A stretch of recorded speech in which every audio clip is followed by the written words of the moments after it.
కవితమ్మ, నీకు చిత్తశుద్ధి ఉంటే పార్టీ ప్రెసిడెంట్గా బీసీ నాయకుడిని నియమించడాన్ని, అలాగే శాసనసభలో పార్టీ నాయకుడిని బీసీ నియమించబడిన ఎంపీ రఘునందన్ రావని అన్నారు.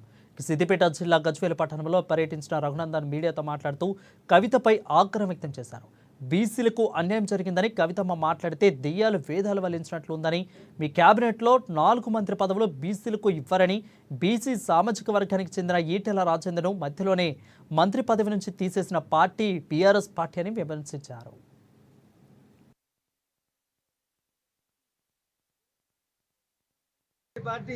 భారతీయ జనతా పార్టీ. అమ్మ కవితమ్మ, నీకు చిత్తశుద్ధి ఉంటే మీ నాయనతో మాట్లాడి, పార్టీ ప్రెసిడెంట్ మీ నాయన అగ్రకులం కాబట్టి వర్కింగ్ ప్రెసిడెంట్ను ఒక బీసీకి ఇయ్యండి. శాసనసభలో పార్టీ ప్రతిపక్ష నాయకుడు ఒక బీసీకి ఇయ్యండి. శాసన మండలిలో ఒక ప్రతిపక్ష నాయకుడు అవకాశం ఉంది, ఇంకొక బీసీకి ఇయ్యండి. చేసేటప్పుడేమో చెయ్యరు, ఇచ్చేటప్పుడేమో ఇయ్యరు. ఇచ్చిన ఈ 4 ఇయ్యరు బీసీలకు మీరు మంత్రి పదవులు.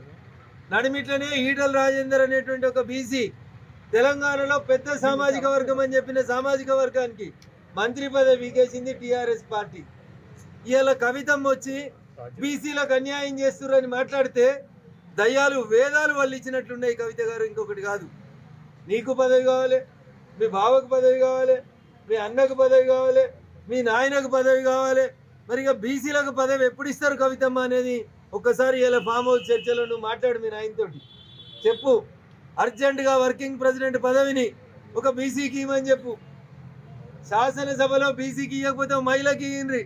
మేము మొన్న ఢిల్లీ ముఖ్యమంత్రి మాకు అవకాశం వస్తే ఒక మహిళకి ఇచ్చినాం. రేపు మహిళా దినోత్సవం వస్తుంది, మహిళల్ని గౌరవించమని చెప్పు మీ నాయనని. మొదటి 5 సంవత్సరాలు ఒక్క మహిళ కూడా మంత్రి పదవి ఇవ్వకుండా ఒకే ఒక క్యాబినెట్ ఈ దేశంలో ఏంటంటే అది చంద్రశేఖరరావు గారి క్యాబినెట్.